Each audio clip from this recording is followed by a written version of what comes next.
¿Qué tal, amigos de la Resistencia? El día de hoy tenemos algo más que interesante. Verán, mm, hay un juicio llamado de interdicción. Eh, si ustedes pueden estar pensando que nunca lo van a ocupar o no tienen por qué saber de él, pero es una situación jurídica muy requerida y demandada, sobre todo en estos tiempos. Miren, cuando las personas tienen un problema cardiorrespiratorio, un paro cardíaco, puede quedar en un estado de apoplejía, puede haber un derrame cerebral, puede haber un accidente súbito, puede haber el Alzheimer, que es el mal de estos días. Todas las personas se quedan sin un conocimiento lógico para el desarrollo de sus actividades cotidianas. Se trata de tomar decisiones, pero de tomar decisiones en todos los aspectos de la vida, desde con quién te vas a casar, si te puedes casar o no, si hay algún tipo de situación de tus bienes, si heredaste algo, si quieres vivir en otro instante, en otro lugar.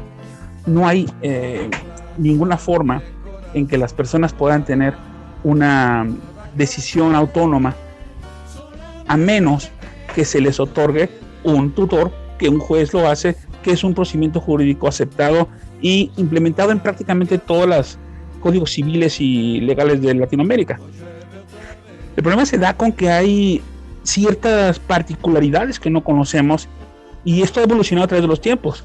Antes, hace mucho tiempo, a las personas que tienen problemas claramente de condición intelectual, se les relegaba, se les escondía, se les considera monstruos. Recuerden que los circos llevaban a las personas que tenían problemas mentales. Posteriormente la evolución, la gente se les escondió a finales del siglo XVIII, principios del siglo XIX, les escondía como una maldición.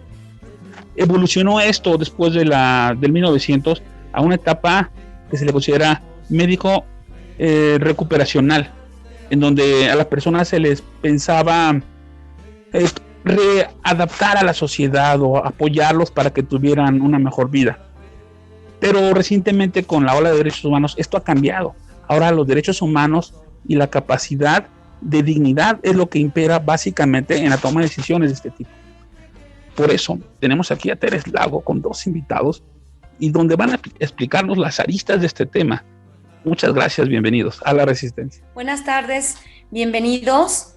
General, mucho gusto en saludarte. Javier Chávez, encantada de tenerte aquí como papá, que nos vas a ayudar con tu testimonio y con las dudas que surjan. Y Raimundo Tenorio, queridísimo, economista reconocido, pero en esta ocasión viene a platicarnos algo de su vida personal y de una labor altruista que está realizando, que como dice el general, a veces pensamos que no se nos va a ofrecer, pero es bueno saberlo y saber que se puede lograr este tipo de juicios de manera gratuita para personas de todos los estratos sociales y que se puede conseguir una buena asesoría. Mil gracias, Raimundo, y bienvenido. Al contrario, muy buenas tardes, mucho gusto, Tere, mucho gusto, Javier, general.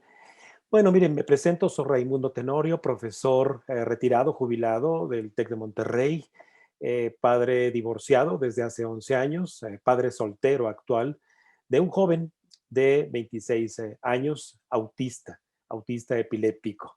Y bueno, pues lo que quiero es compartirles por qué procedí yo a un juicio de interdicción para tener una tutoría jurídica legal sobre mi hijo, en razón de protegerlo de sus derechos y también yo obligarme a ver por un bienestar y procurarle una calidad de vida también a él en su vida de adulto.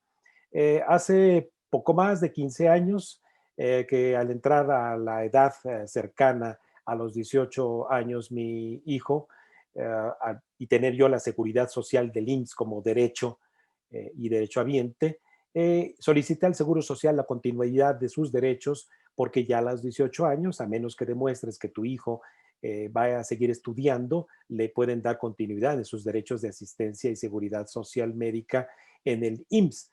Y me dijeron que no se podía, que tenía yo que hacer una serie de trámites para que se extendiera la vigencia de esos derechos. Me topé en el camino con funcionarios con cierta calidad humana y con otra serie de funcionarios con muy baja calidad humana, en el que incluso me obstaculizaron el derecho a la información para saber los trámites que tendré yo que correr en el Seguro Social para continuar con su seguridad social, tanto por la serie de medicamentos que requiere por prescripción para evitar en lo posible su epilepsia, como también para poder yo ayudarme de los gastos de esos medicamentos. Entonces, bueno, pues finalmente alguien por ahí se compadeció de mí en el Seguro Social y me dijo, mire señor, usted lo que tiene que hacer es traernos un documento que haga constar que usted tiene la tutela jurídica legal de su hijo. Oiga, pero yo soy divorciado, yo soy el tutor de mi hijo. Dice, sí, pero eso no basta. Y en efecto, me acerqué a la Defensoría de Oficio del Gobierno del Estado de México y una abogada de oficio me atendió y me dijo que yo lo que tenía que hacer era correr un juicio de interdicción, porque la separación civil, el convenio al cual había llegado con mi esposa de quedarme yo a cargo de mi hijo, no era suficiente para garantizarle al Seguro Social que tenía yo esa tutoría y dejarlo él como beneficiario de mis derechos de jubilación cuando estos se presentaran. Entonces procedí a solicitar ese procedimiento de juicio de interdicción, en donde en este caso al interdecto a mi hijo, el juicio conduciría a declararle incapaz, porque intelectualmente, independiente de que su discapacidad intelectual sea moderada, leve, grave, aguda, no tiene capacidad para tomar decisiones sobre sus derechos y sobre sus obligaciones. En razón de ello, bueno, pues empecé a correr en la abogacía de oficio, es decir, sin costo para mí, un derecho que tenemos como ciudadanos, en este caso en el gobierno del Estado de México, y fui conducido al procedimiento en un juzgado de lo familiar. En el juzgado de lo familiar tuve ahí mi segunda abogada de oficio para entrar, obviamente, al juzgado de lo familiar que me asignarían, y en el procedimiento que se llevaría ese juicio de interdicción, se nombró una tutora jurídica temporal, en este caso a mi hija mayor. ¿Por qué le nombraron en el procedimiento, que duró solamente 3 meses? Déjenme decirles que es muy corto. Se le nombró una tutoría temporal a mi hija para que lo que yo, que era el que estaba solicitando la tutoría jurídica para ser su representante legal de sus derechos y obligaciones, mi hijo no quedara en ese momento en el procedimiento sin tutor. Entonces su hermana fue un tutor temporal y el procedimiento se llamó obviamente a mis hijas, a mi ex esposa, para que dieran constancia de que yo me estaba haciendo cargo de mi hijo, viviendo conmigo, y también se me pidió una constancia de su discapacidad intelectual de carácter médico, es decir, neurológico, y expedido por una institución de seguridad oficial. Fue entonces que en el IMSS conseguí, con mucha dificultad, conseguí que neurología lo dictaminara justamente en su estado de discapacidad intelectual autista desde los 3 años de edad.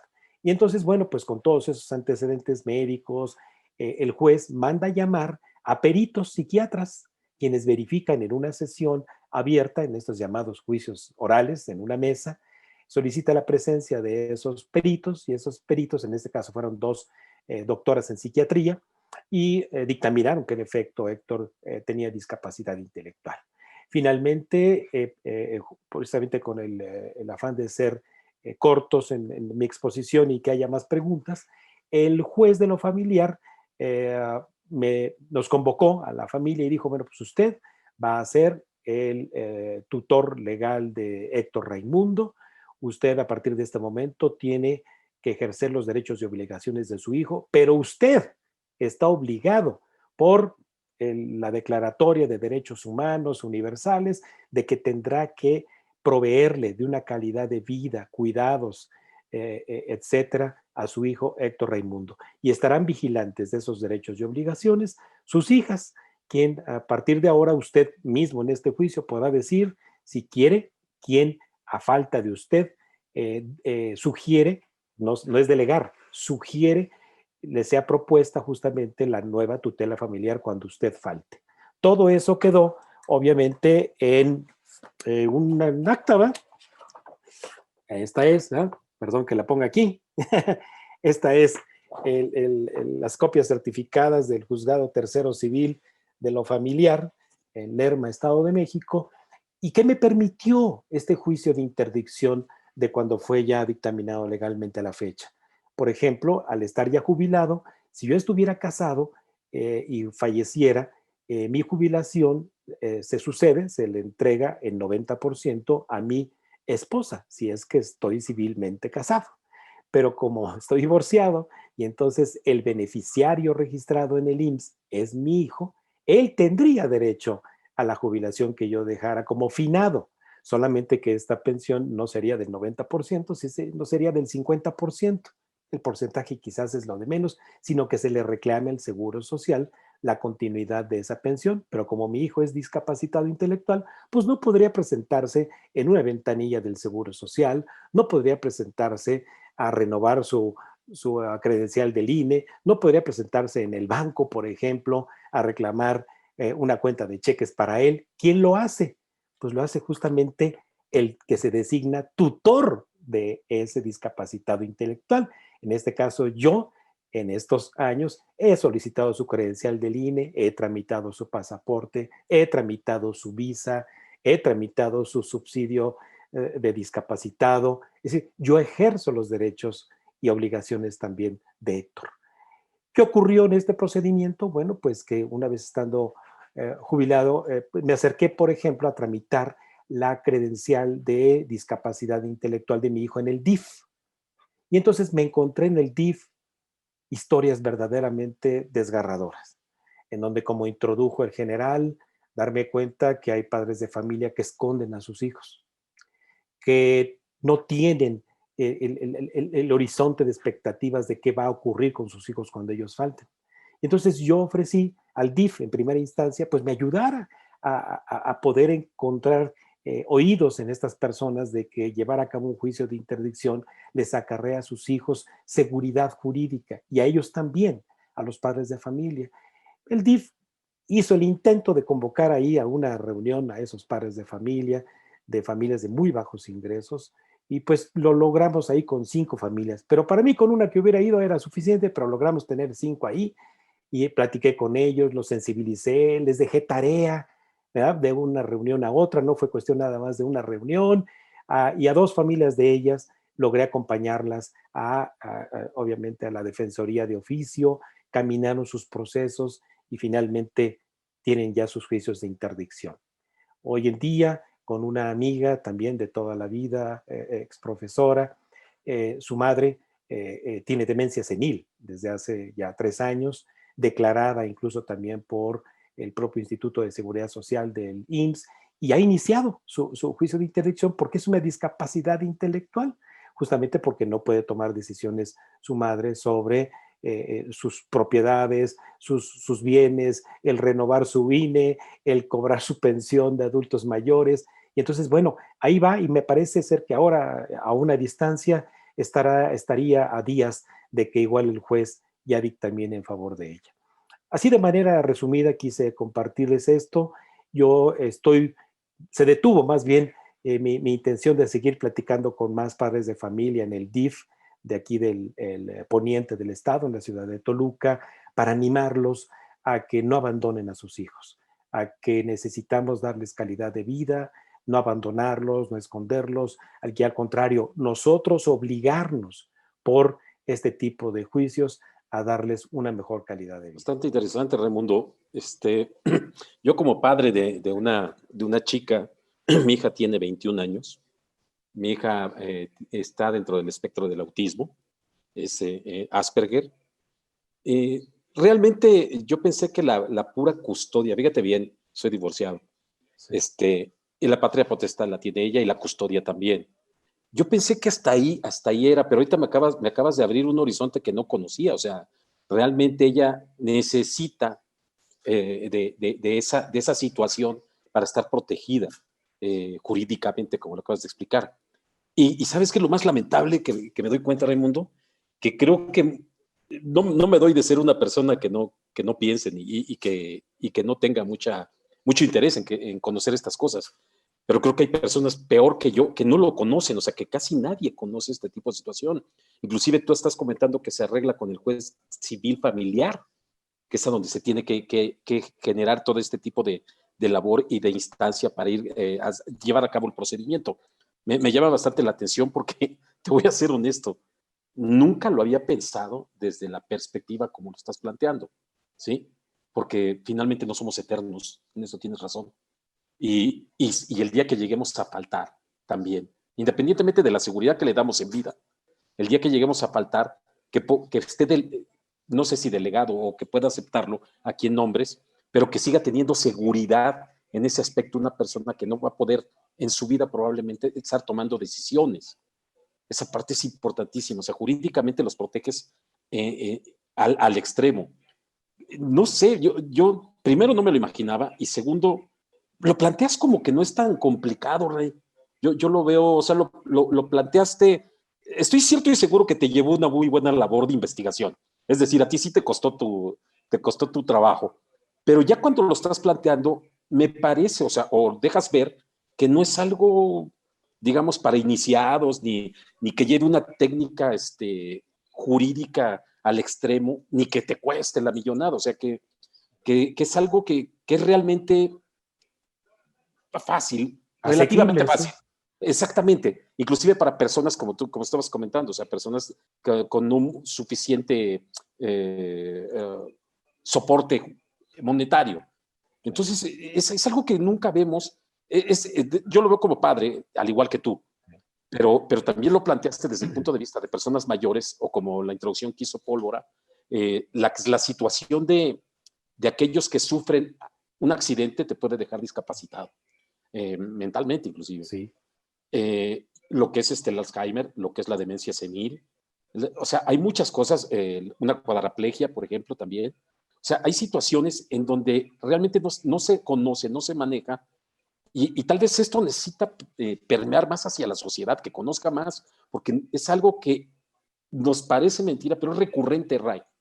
Es recurrente, o sea, parece que es muy alejado de nosotros todo, así como la pandemia, que parece muy alejada y cada día la tenemos más cerca. Creo que es algo que debemos, cuando menos, conocer como sociedad, porque si no, dejamos desamparados a este tipo de personas sin darnos cuenta o creyendo que los vamos a dejar en algún camino. Por ejemplo, en mi caso, que la pura custodia daría ese derecho, y estoy viendo que no, que debe ser a través de otro tipo de mecánica. Bastante Lo que yo interesante, de llegué verdad. también a ver cercano a mí, al momento que estuve en el procedimiento en el juzgado de lo familiar, son casos inéditos los de nosotros, los juicios de interdicción. El propio juez me decía en una de las primeras reuniones que era el primer caso el mío en los últimos 5 años que se le presentaba de reclamar una declaratoria al interdicto de incapaz para tener un tutor legal. Dice, pero señor, dice, qué bueno que esto ocurra, porque lo que está haciendo usted por su hijo, los ciudadanos deberíamos hacerlo por nuestros hijos cuando estemos en este caso, para no dejarlos en el desamparo y sí nombrar a quien se obligue a ver por los jóvenes y por las señoritas. Entonces, no supe, yo cercanamente ahí le pregunté incluso al secretario del juzgado si había algunos otros juicios parecidos al mío, y no, la verdad es de que al menos en los últimos, desde me decían 3, 5 años no habían tenido quien interponga esto, pero de que es necesario impulsarlo, es necesario. Todavía en el DIF, apenas antes del año pasado que se declarara el confinamiento, una madre soltera con una niña en discapacidad intelectual reciente, justamente como lo mencionó Javier, debido a un accidente que quedó obviamente discapacitada intelectualmente.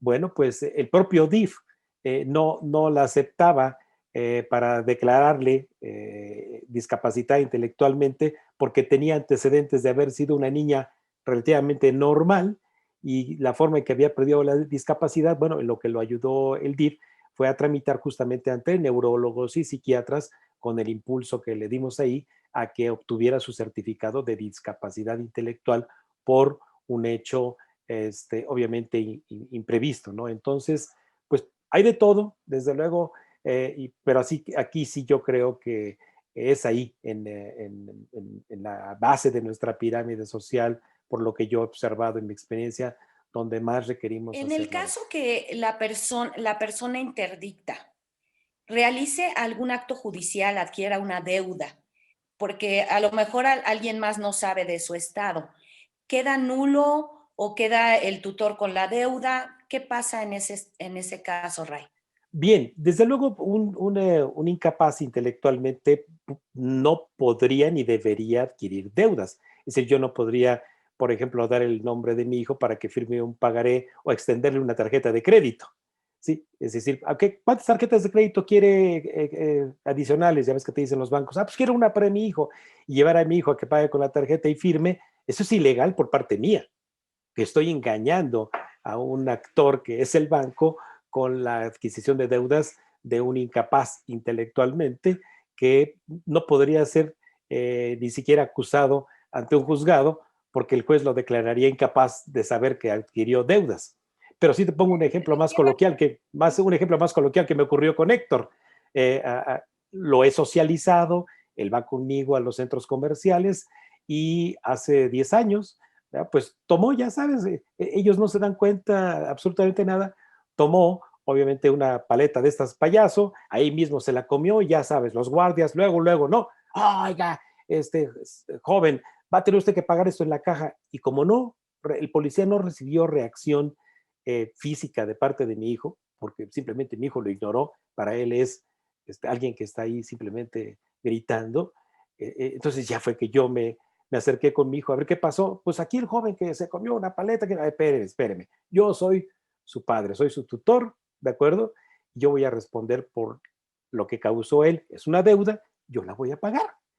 Pero así ocurre, ¿eh? Sí, actos incluso de la autoridad que por la ignorancia de los derechos a los que tienen los incapaces intelectuales, pues podemos nosotros interceder por él.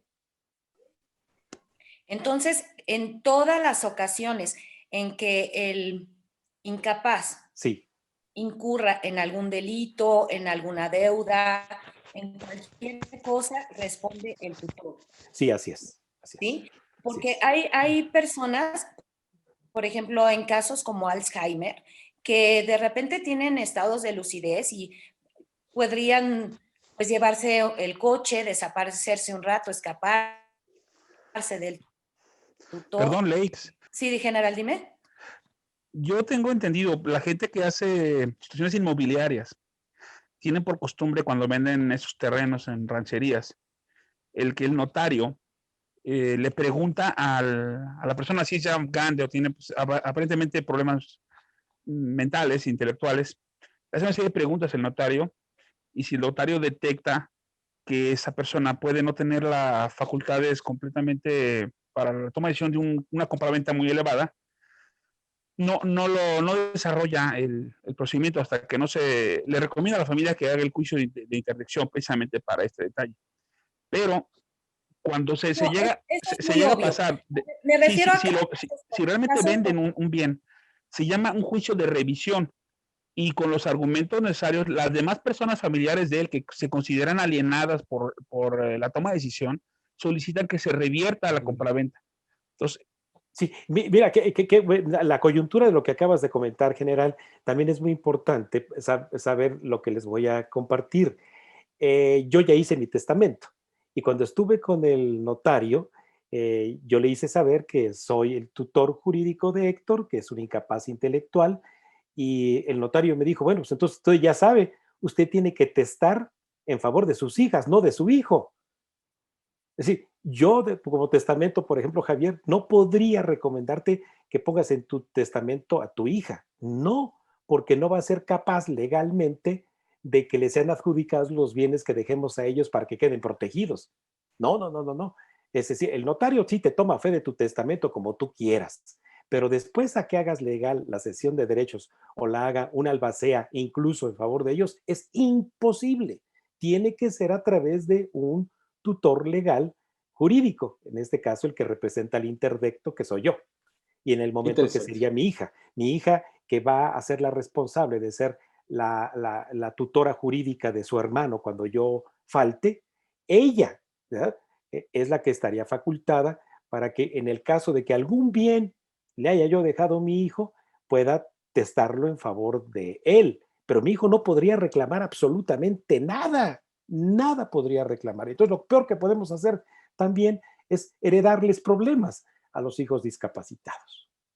Fíjate que yo mi testamento, bueno, el segundo que hice fue cuando mi hija tenía 2 años y todavía no tenían diagnóstico. Sí. El diagnóstico de mi hija fue conocido hasta los 4 años porque realmente para el tipo de naturaleza en el espectro del autismo que ella está, en México seguimos aún en pañales para dictaminarlo. De hecho, no fue dictaminado en este país, sino fue en Estados Unidos que tuve que allá logramos encontrar el diagnóstico. Pero qué buen tip me estás dando, porque definitivamente tengo que, yo creo que correr el juicio de este tipo de juicio, ¿sí? Y además cambiar el testamento, efectivamente. Hoy acabas cuadrapléjico y con el paso del tiempo por alguna razón te recuperas. Exacto, también. Ahí sí está interesante, pero no sé. Sí, que esto puede ocurrir, también me lo platicaba el secretario del juzgado, de que en una declaratoria, por ejemplo, de incapacidad intelectual de alguien que pierde la memoria, ¿verdad? Y es declarado así como incapaz intelectual porque perdió la memoria y la llega a recuperar, bueno, pues entonces ahí el propio incapaz tendrá que declarar un juicio en su favor con dictámenes médicos de que ha recuperado la memoria. Demostrar lo contrario. Sí, así, sí. Desde su trinchera. Porque, sí, digo, se da casos de la vida real que a lo mejor los hijos dicen, ay, mi mamá ya se está quedando medio loquita, le voy a hacer este juicio para yo manejar sus bienes, y resulta que no. Entonces también el interdicto debe tener algún recurso para él demostrar que está bien. Yo sé que hay peritajes, pero también hay mucha corrupción. Sí, ahí el filtro es que el juez no puede dictaminar la incapacidad intelectual temporal o definitiva sin peritos. Y en este caso los peritos son ahí psiquiatras y ante obviamente una mesa donde ellos prueban la discapacidad intelectual. Entonces sí, aquí incluso, bueno, pues es ese filtro afortunadamente en el procedimiento del juicio. Y les compartía yo que para ratificar también que el procedimiento desde que me acerqué a la Defensoría de Oficio hasta que obtuve mi dictamen del juez fueron 3 meses, 12 días. Es nada. Sí. Realmente es algo rapidísimo. Sí. Además lo llevaste, según recuerdo, comentaste con una defensoría de oficio, ¿no? O sea, sí, ni siquiera te va a generar realmente un costo inalcanzable o algo por el estilo. Tiempo, ¿verdad? En ir, estar sentadito ahí a que te toque tu turno para pasar a la mesa de la defensoría de oficio. Después de ahí te mandan a tu juzgado de lo familiar, donde te depende en el municipio que te toque, o en este caso será alguna alcaldía, estar sentadito también ahí esperando, que te cite el secretario que para que tráigame todas las copias de esto y tráigame las copias certificadas de esto. Es tiempo. Sí, pero la resolución es rapidísima, o sea, 3 meses y medio es nada, seamos honestos. A mí me queda claro hasta el momento. Te agradezco muchísimo, Ray. Si Javo o el general tienen alguna otra duda o intervención, adelante. Simplemente le quiero agradecer a nuestros compañeros el que han tenido la capacidad de donarnos su conocimiento. Y miren, qué mayor satisfacción de platicar nuestras vivencias y que pueda impactar en la vida de alguien. O sea, sin el esfuerzo, sin la intención, pero es posible que lo logremos. ¿Cómo deben entender las personas que les queda algo flotando en el tema? Bueno, básicamente el juicio de interdicción plantea extender la edad de la minoría de edad en las personas. Una persona que en México es a los 18 años cuando empieza a tener el derecho de tomar decisiones económicas, jurídicas, financieras.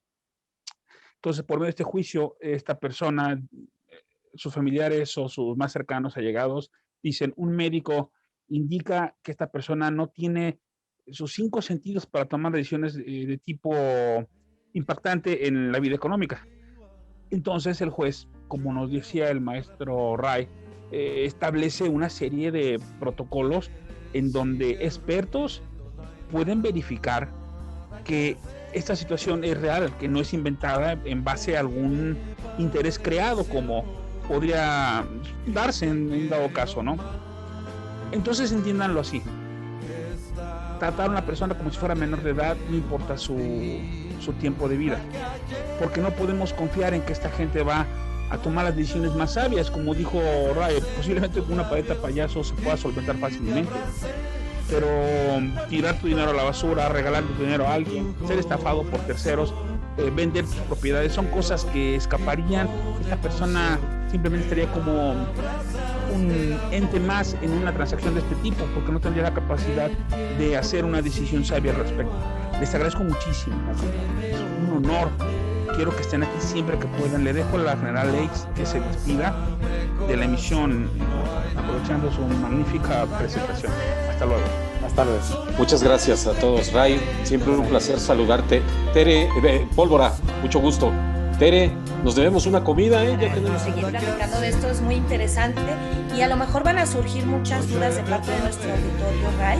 Sí, Teresita. Entonces, me gustaría si nos dejas, por favor, algún correo electrónico, porque me dices que tú estás asesorando y les dices con quién ir o en qué estado, más o menos, para que se puedan contactar contigo con esta labor altruista que estás haciendo. De verdad, tienes un corazonzote, además de ser un gran maestro en lo que haces.